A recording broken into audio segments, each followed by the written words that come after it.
What is the bird theory? What are bids for connection and what is turning toward, John?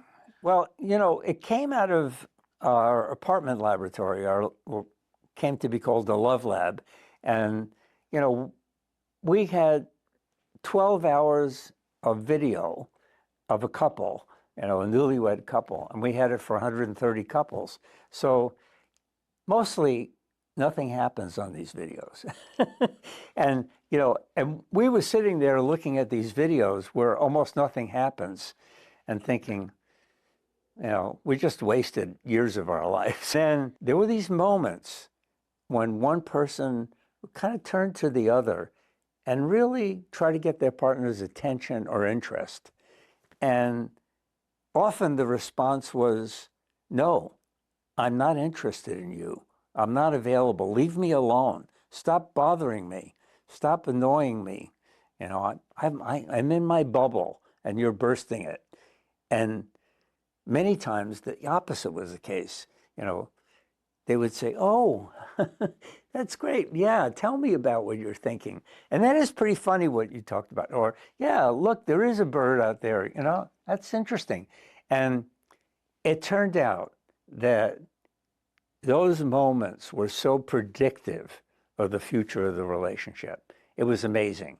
So 17 couples had divorced 6 years after we started this newlywed study.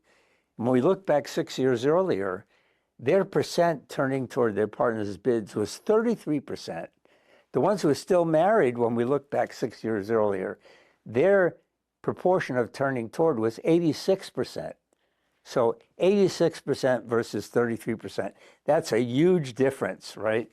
And these small moments that seem so insignificant turn out to have an enormous amount of power. One of my brilliant graduate students, Janny Driver, discovered was that when people turn toward at a high level, they automatically have a sense of humor about themselves when they're disagreeing. And that is magic. That is gold. If you can laugh at yourself, even when you're disagreeing, you have a way of coming together, even when you disagree, and really enjoying humor and enjoying that sense of being together, but also it reduces physiological arousal and allows you to really delay responding quickly and aggressively or defensively. It allows you to respond with some care, with some thought. Delay is universally the way to engage the frontal cortex. So you're not responding automatically with defensiveness or aggression. You're actually being thoughtful about what your partner is asking for. So the bird test is a wonderful way of summarizing those findings. Turning toward turns out to be so powerful because these moments have very little emotion. They're really ordinary moments, but they're ordinary moments with so much latent power, hidden power beneath them, that when you turn away from your partner, they kind of crumple a little bit. They kind of sag into themselves. It's a sad thing. When you turn toward, it validates the fact that you find them interesting and you're curious about what their thoughts are, what they're looking at, what they find interesting. And you join them in such a way in an ordinary moment when there is no physiological arousal, there's no conflict. It's just an ordinary moment of connection. And that turns out to be the basis of an emotional bank account that you're building with your partner. A bank account of emotional safety and security. And boy, is that worth its weight in gold. So that's what the bird test is about.